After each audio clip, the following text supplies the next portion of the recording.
Indonesia harus mengambil peluang saat ini agar menjadi negara yang kuat tanpa ketergantungan asing. Ada 3 hal yang sebaiknya kita lakukan. Pertama yaitu melakukan quantitative easing. Apa itu? Yaitu kebijakan keuangan nasional yang sesekali harusnya kita mengambil tindakan yang sangat radikal dalam jangka pendek, yaitu melakukan TINA. TINA adalah singkatan There is no alternative, yaitu memangkas bunga simpanan di bank lebih rendah dari inflasi. Katakanlah kalau inflasinya saat ini di Indonesia 4%, maka bunga deposito kasih saja 1% atau 2%. Hal ini akan membuat uang keluar dari bank dan tidak ada alternatif lain kecuali melakukan investasi dan berbisnis. Kita semua tahu ada 5.600 triliun rupiah dana pihak ketiga di bank, 5 bank utama, dan ada lebih dari 10.000 triliun di seluruh bank di Indonesia yang mungkin dengan keputusan TINA tersebut 30%-nya akan keluar dan bergerak melakukan direct investment secara lokal. Kita juga harus membuat aturan ketat tentang larinya dana keluar negeri dengan flight capital regulation, yaitu tanpa underlying transaction dia bisa dipidanakan sehingga membuat uang itu aktif di dalam negeri. Yang kedua adalah menggunakan kekuatan urun dana atau equity crowdfunding. Pembiayaan urun dana adalah salah satu solusi membangun ekonomi dalam waktu yang singkat, menghasilkan produktivitas secara massal. Urun dana ini persis seperti IPO di bursa IDX, hanya batasan dananya di bawah 20 miliar. Urun dana jauh lebih lincah dari kredit usaha perbankan. Untuk mempercepat usaha, pilihlah bisnis yang telah berjalan baik. Di mana bisnis yang sudah berjalan baik itu? Kalau kita tanya, ada top 1% di bisnis online. Misalnya ada 125.000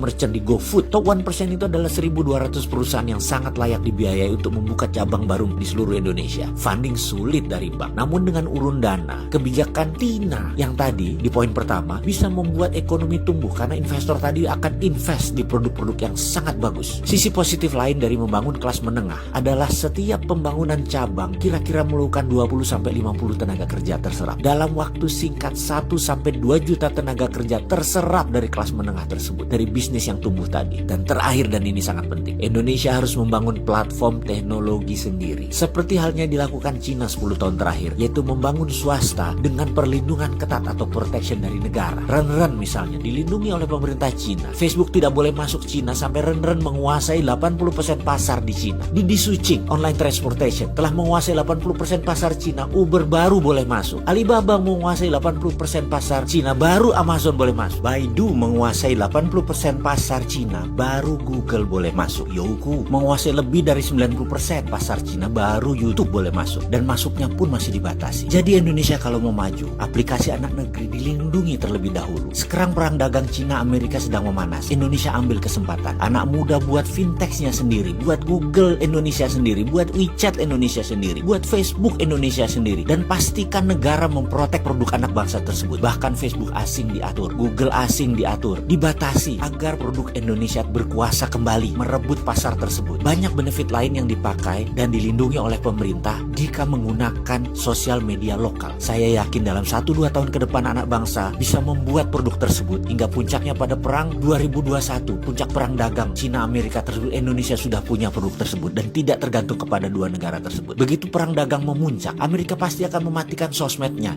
internetnya, satelitnya. Strategi itu dipakai untuk memenangkan battle space atau penaklukan ruang udara. Tapi Indonesia tetap dagang karena sudah punya platform sendiri. Kita tetap terkonek. Bayangin kemarin aja 2 hari netizen dimatikan, netizen sudah muring-muring. Apalagi kalau Cina matikan 5G-nya, sementara Indonesia sudah pakai 5G di tahun 2021. Atau Amerika mematikan 4G-nya. Masa sih Indonesia jadi bingung dengan network asing? Amit-amit, jangan. Ada solusinya, yaitu dengan membangun platform digital teknologi Indonesia sendiri yang diprotek oleh negara. Semoga ketiga usulan solutif itu menjadi antisipasi untuk mengalahkan negara-negara yang sedang berperang tersebut. Kita semua tahu dengan perubahan dunia yang segitu cepat dalam perang ekonomi dan perang ideologi Amerika Cina tersebut, tindakan pemerintah harus cepat, solutif, berbasis DILAN, digital melayani. DILAN adalah terobosan ekonomi, ide segar dan terbukti aplikatif. Jadi nunggu apa lagi?